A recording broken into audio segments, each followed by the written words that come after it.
All right, Ed Lazear was the chairman of the President's Council of Economic Advisors during the last Bush administration. In a recent Wall Street Journal op-ed, he says that Americans do not have to choose between an enormous deficit or higher taxes. Lazear joins us now live from Istanbul, Turkey. He's been doing some work over there. And Ed, I appreciate you staying up to what is a very late hour in Istanbul to come on with us.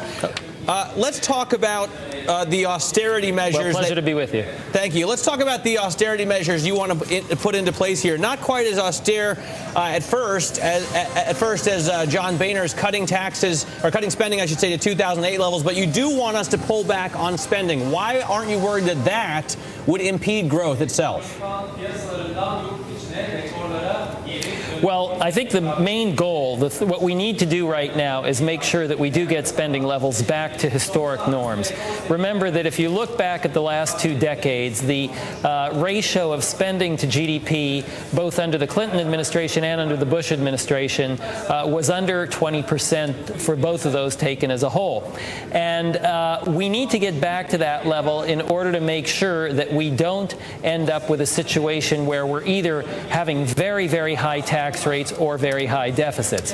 The problem, as you're well aware, is that high deficits kill off growth, but high taxes also kill off growth. So we have to find a way to get back there. Now, your question was, why is it that I don't think that cutting our spending would have a big effect on economic activity?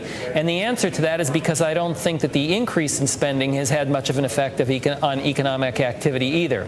If you look at the effect of the stimulus, and I would include in the stimulus the one that we passed in 2008, the evidence is that those stimulus programs have been very weak in terms of affecting growth. So I don't think that a cutback would be dramatic in terms of its effect on economic growth either. You know, Ed, we talked to a lot of folks, and I think many agree that we need to cut back on spending. But where do you start cutting? Be specific. Yeah, well, that's tough, and in fact, I wouldn't want to be specific because I think that's the essence of the plan. What I learned when I was in the White House is that the best discipline on having an agency make sure that it doesn't overspend is the discipline that is provided by having other agencies pushing for the same dollar. So what you need to do is constrain the top line, essentially constrain the total amount that is being spent by the government, and then allow Congress and the President to decide how to allocate that between various expenditures. Now, there's no doubt that entitlements are going to have to be part of the formula. That doesn't necessarily mean a cut in entitlements, but it means that we have to reduce the rate of growth of entitlements so that we keep those to something around the rate of inflation or under the rate of inflation, at least for the next few years. Once we're back in equilibrium, then we can continue to grow at the rate of inflation, keep things constant in real terms, and actually even higher than that.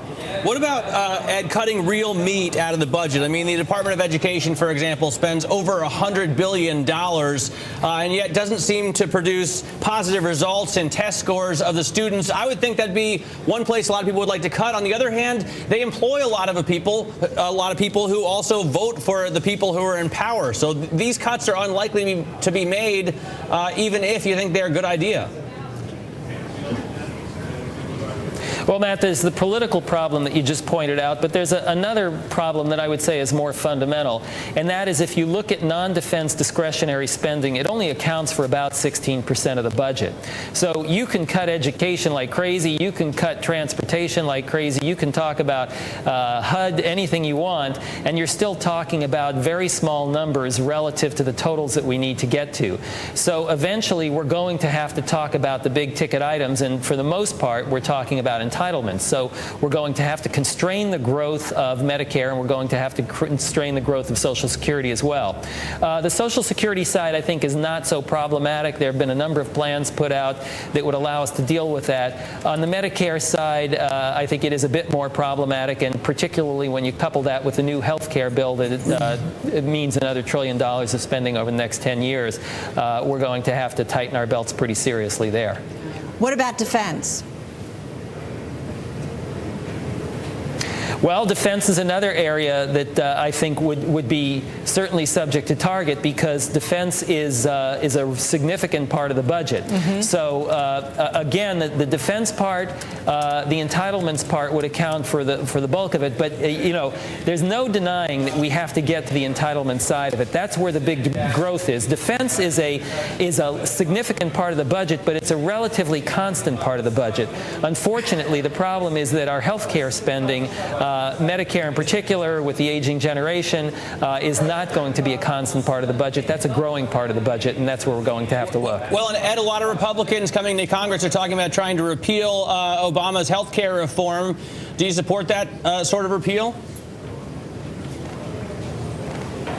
Well, I was not an advocate of the health care bill in the first place. I think that some of the goals of the health care bill are appropriate. I like the version that we put out in the 2007 State of the Union, which would have provided coverage for most Americans and have done so in a way that would use the markets to facilitate what I think would be a better way to hold expenses down. So I wasn't a proponent of that legislation, and wouldn't have, had I been voting on it, I wouldn't have been supporting it. But of course, I don't have that role, and I think it's for the legislators to decide whether they want to go that route. In any case, you had your op-ed in the Journal. John Boehner obviously has been talking about cutting spending as well. A lot of Republicans, and it looks like they're going to gain some power, some real power in this November's elections. Do you think that the idea to cut spending, or at least restrain it, will gain enough traction to actually be put into action in this country?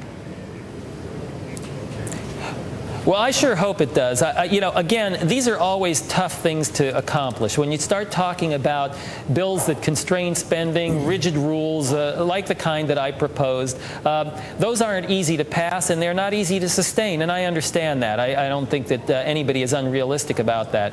But without it, we're in big trouble, and we know we're in big trouble. So I would like to see Republicans and Democrats work together to put in some stipulation that will prevent us from going in the direction of much higher spending in the future. As you know, right now, we're talking about a debt to GDP ratio of over 70% by the time we get to 2013.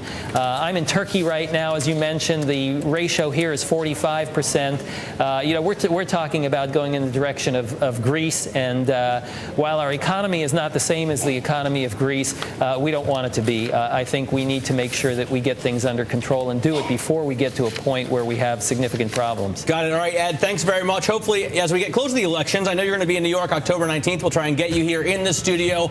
Ed Lazear there was the chairman of the Council of Economic Advisors. Now he's a professor at Stanford Business School.